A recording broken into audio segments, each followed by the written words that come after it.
Welcome back to the Compressor Guru. Folks, we've got a lot going on here today. We're going to make 2 episodes out of one shooting. The first one that we're going to throw up, and I don't mean regurgitate, I mean put up on YouTube, is going to be the review of the 3/8 Ratchet that we put up, where I gave myself a Ratchet for my birthday. I have the Ratchet here in my hand. Everything's assembled. A couple things I've already noticed about it that I am going to change. It comes with a 6-foot whip hose. I think I'm going to cut this down to about 18 inches. That's a lot of hose, and despite the fact it doesn't affect the performance at all, it's just a lot of hose to stick. I have a air tool drawer in my box.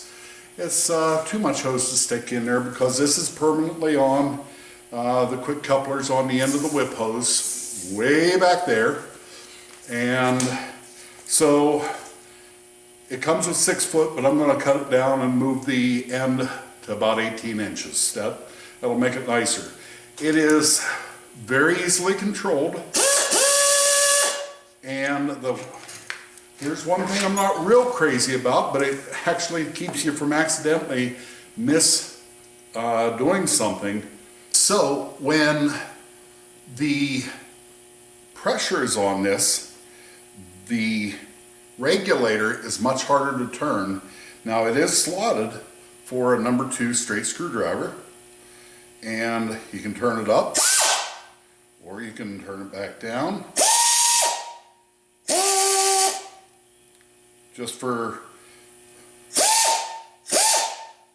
I'm going to go probably about a third of the way, which is straight it back and forth. I'm going to go about a third of the way on this. That's all the way down. That's all the way up.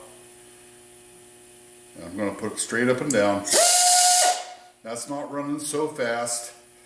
And if we change direction, we're putting a bolt in. Why I don't want it running that fast. I don't want it zipping a bolt in so fast I stand a chance of stripping it.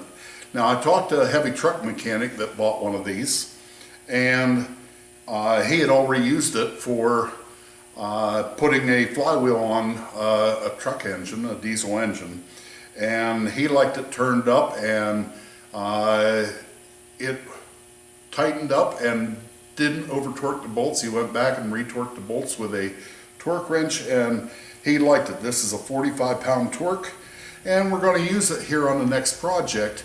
The other thing that I'm not crazy about, and it's probably because my hands are a little bigger, it discharges. Woohoo, that was fun. So, the air discharges right here, and when I got my hand on it at a comfortable position, kind of makes the back of my hand a little cold. Now a lot of you guys, I've never been able to work with gloves on. A lot of you guys wear mechanic gloves when you work. I don't think it's going to affect you that much. The other part of it is not everybody has my size hand. If you haven't noticed before, I'm kind of a big guy, and my hands are representative. They're proportional to my body. Val's looking at her tiny little hand. The camera wife's looking at her tiny little hands right now, and she wants to hold it and see what it's like.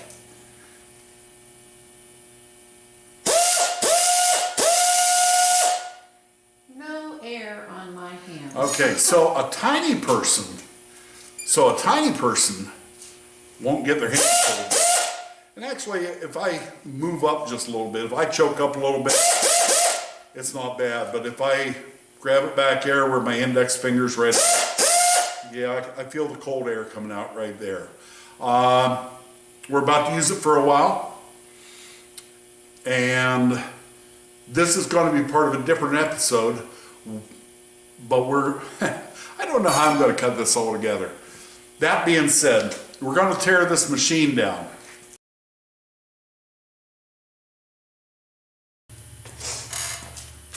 I like the air ratchet. I'm glad I bought it. It runs well. It's not quiet, but it's certainly not the worst thing the noisiest tool I have. The bottom line is I like it. Got a 1-year warranty. It's got a brake keller, which is going to be hard to lose in a pile of tools. And when I cut the hose down, it's going to be easier to fit in my box. So I like it. I still, even though I bought it for myself and I'm selling them to end users, I'm still going to recommend this as a buy because it is a nice ratchet, and it's more than a nice ratchet. It is an excellent ratchet for the money. And you know that when we talk about value, value is quality times price equals value. This is a good value. Thank you. God bless. Have a great day. Like and subscribe, and we'll talk to you soon. Thank you for watching this episode of The Compressor Guru. Please hit like and subscribe and use the notify bell so you will know when the next new episode is released from The Compressor Guru. God bless you and have a great day.